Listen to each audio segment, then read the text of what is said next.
So, I'm going to make a quick video that explains everything you should do when you're hired on. And I want to explain some traffic stops, probable cause, reasonable suspicion. Just a quick training video to help you out, kind of get you a little bit of know-how before you get too far into the job. So, we'll start out with the basics. Let's do a tour PD. Right here to the right is going to be your clothing room. You're going to have to come in here every day when you sign in. You're going to have to come over here and select your uniform. There's BCSO, State Trooper, Game Warden. Civilian outfit's going to be what you're wearing before you clock in. This is where you're going to have to come.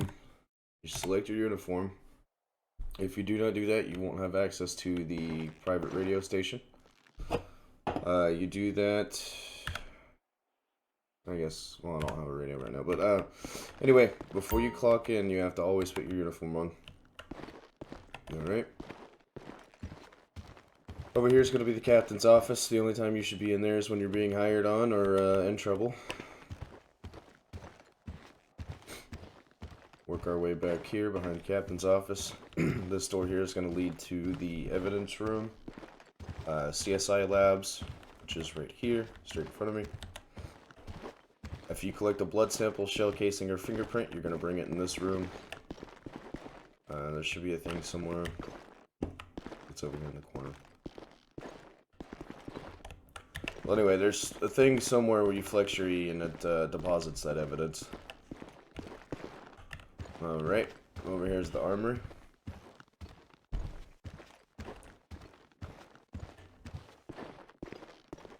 The blue arrows are going to be where your armory is, so if you're going to buy weapons, you're going to suit yourself with a combat pistol, a combat rifle, a nightstick, a taser, a fire extinguisher, and a flashlight. Alright, over here is going to be your food storage. You can buy all of your food. Also, there's going to be a phone, your radio, handcuffs. Make sure that you buy each one of these, so you do that by pressing 1, buy item. Same thing with handcuffs. 1, buy item. I don't have any money on me right now. Body armor as well. It's going to be up here where it says food in the food section. You're going to have your body armor here as well. Police armor is what we run. Make sure you have 3. Alright, moving on through this door. Straight through here is going to be your shooting range. This is where you'll come get to know your weapon. And roughly about where it's going to hit. Alright, moving on from that. The next thing you're going to do, after you're hired on, you're going to do T/dispatch large.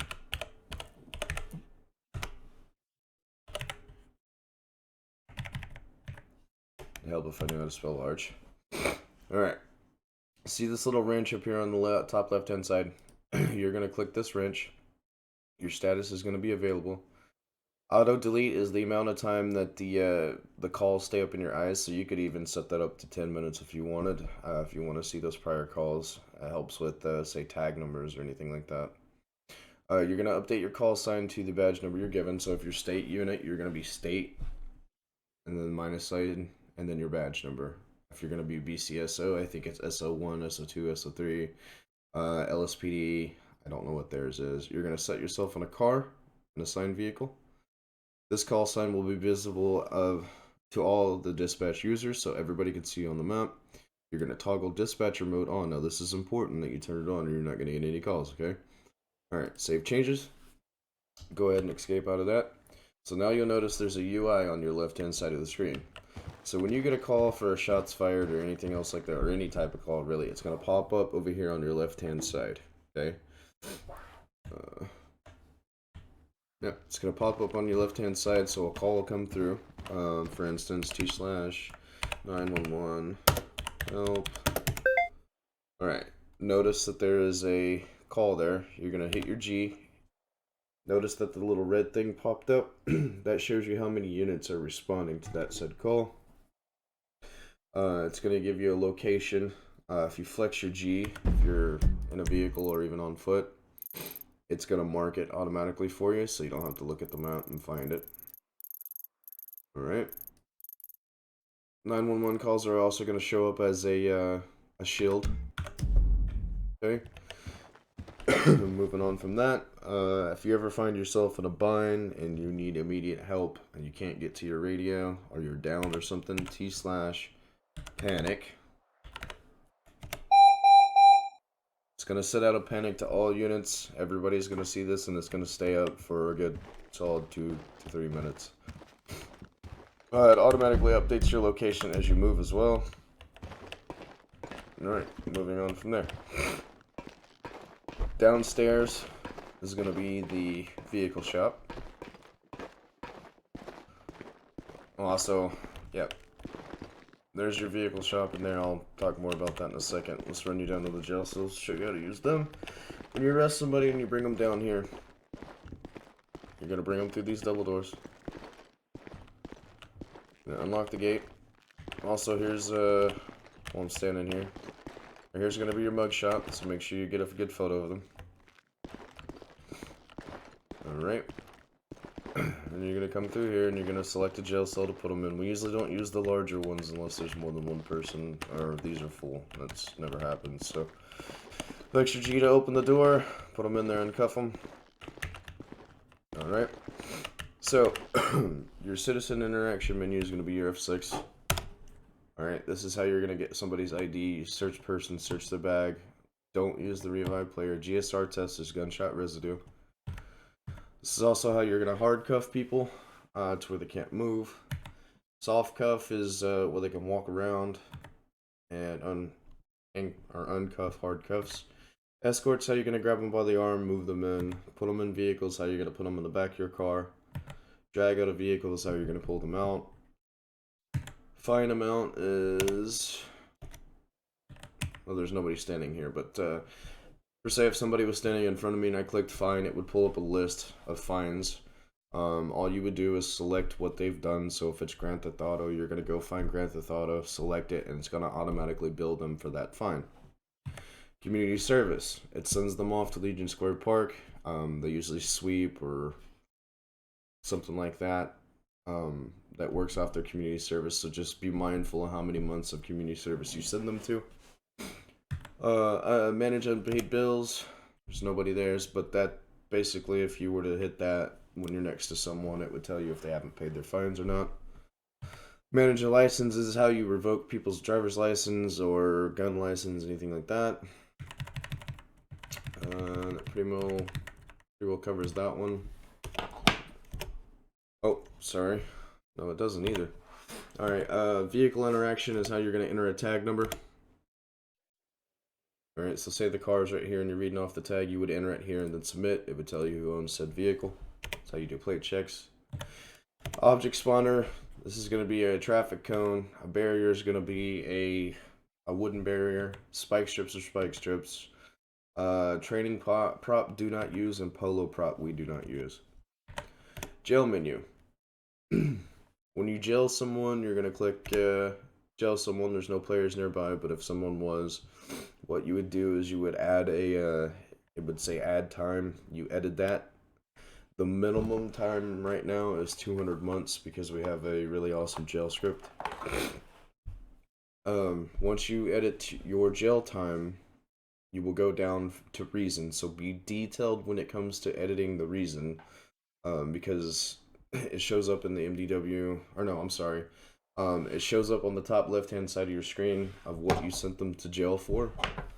The judges and the lawyers can see that, so make sure everything's squared away. Alright, moving on from there. We'll take a look at the vehicles.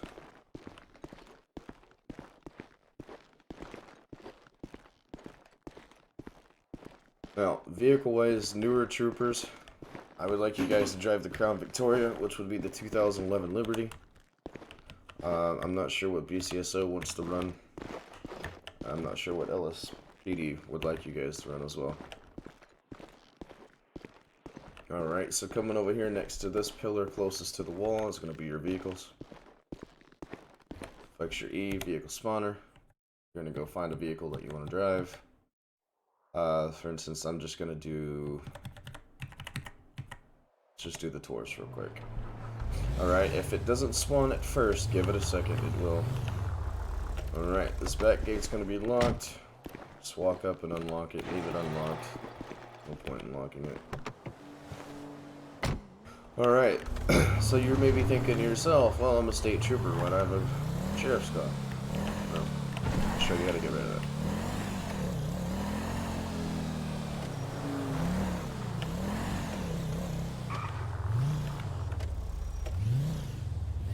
Alright, so come on over here next to the garage. Go find this vehicle extras. Library. Library 0 is going to be state. Library 1 is going to be BCSO. Here's where you turn all of your extras on your car. It's your light bar, all that good stuff.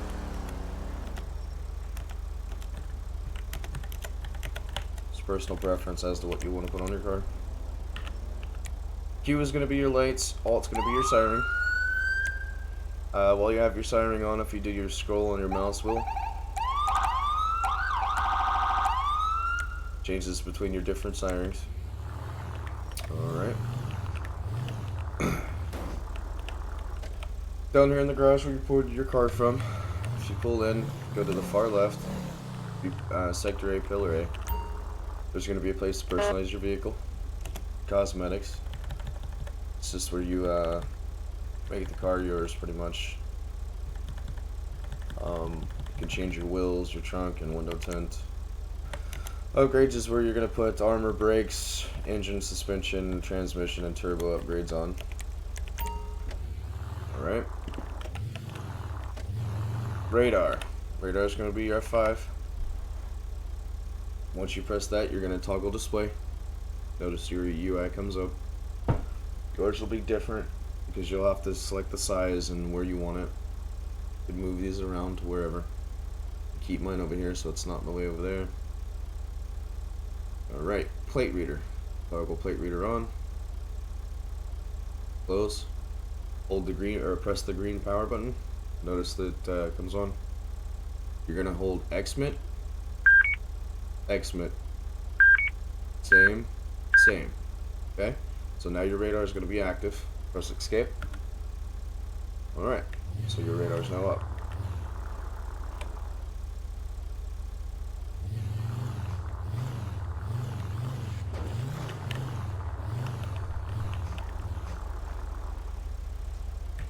Alright, so let's run through some 10 codes real quick. We use plain speak, but we do use two 10 codes. One being 10-8 means you're in service. So at the beginning of your shift, for instance, you're going to go on the radio and you're going to state 100 to comm center or dispatch, show me 10-8, 1041 in service, or just 10-8. Going out of service, you're going to say state 100 or your badge number. To dispatch, show me 10-7, 1042, or 10-7 out of service. 10-6 means you're busy, or just say, I'm tied up. Alright, so those are the 10 codes, super easy to remember. Active listening is something that's really important. If a lot of people are on the radio, try not to jump over them, because a lot of times they're on the radio for an important reason. Wait 3 seconds after transmission comes through, so if somebody chimes on the radio, wait 3 seconds after they're done talking to then say something unless it's very, very important. Red lights in the city, we treat them as stop signs, so stop for 3 seconds and then continue on with your business. Traffic stops. Let's see if we can find a parked car real quick here.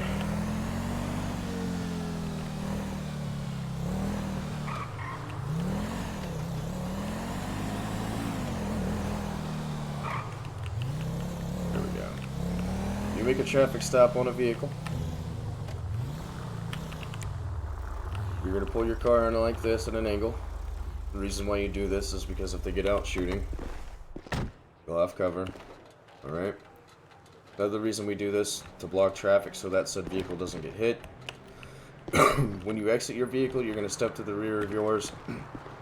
You're going to walk around to the passenger side of the vehicle always. Never walk in between these two vehicles, because if this person decides to reverse, you're squashed. Alright? You walk up to the window, you're gonna introduce yourself. Hello, my name is State 100 or Trooper Green with Sanitary State Troopers or BCSO or whoever. The reason why I'm stopping you is failure to maintain lane or your speed or whatever the reason.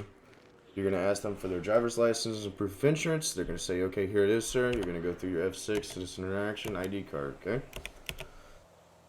Alright, sir, give me 2 seconds. I'll be right back with you. Alright, you're going to step back to your vehicle. Remember not to step between those two.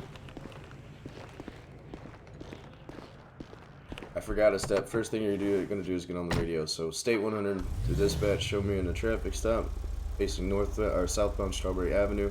There's postal 752. Tag number for that vehicle is going to be 5 Delta Quentin Mary 123. Alright, next thing you're going to do is you're going to pull up your MDW. Do that by doing /MDW. Give it a second. Alright, so your dashboard. Not really, we haven't got that to quite work yet. Incidents are going to show you the last reports that were put in. Okay. Profiles are where you're going to find said profile. So for instance, ADAM, there's my name, Adam Green. Shows you what vehicles I own. It'll show you my houses as well and what driver's license I have. Alright, incidents, or these are what I've been in, part of the reports, right? Okay. Alright, so basically when you pull this up, you're gonna see if they own the vehicle or not, or if they have a driver's license. Okay. If they don't, then cite them for driving without a license. If the vehicle doesn't belong to them, ask them where they got the vehicle from, etc. Alright, that's gonna conclude the traffic stop. You're gonna walk back up to the passenger side of the vehicle again.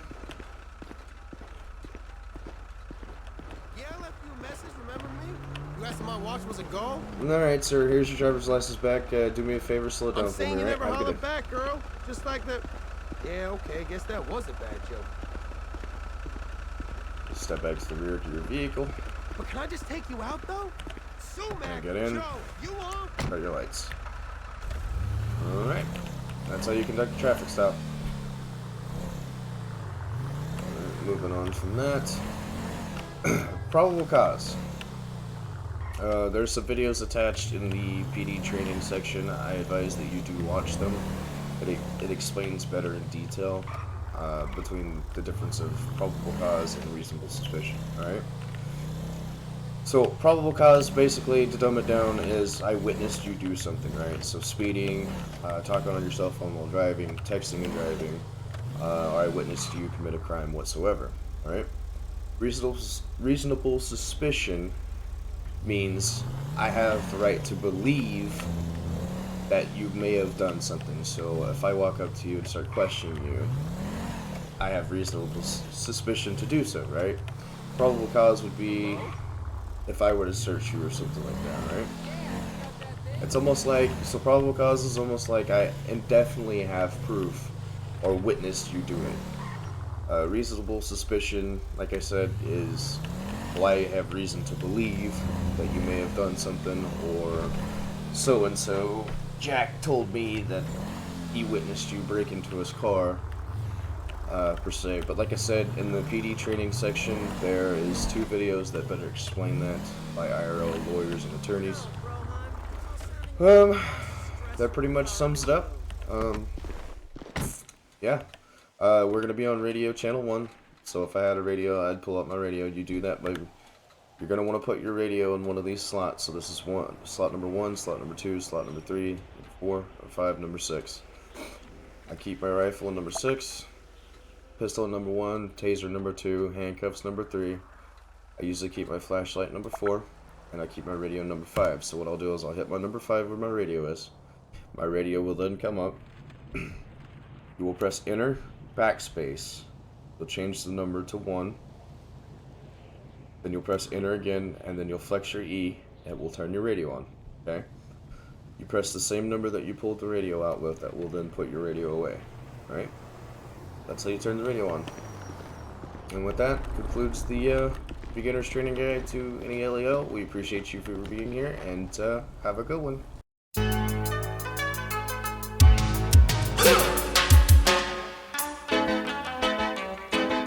Bad boys, what you want, what you want, what you gonna do when Sheriff John Brown come for you? Tell me what you wanna do, what you gonna do? Yeah, bad boys, what you gonna do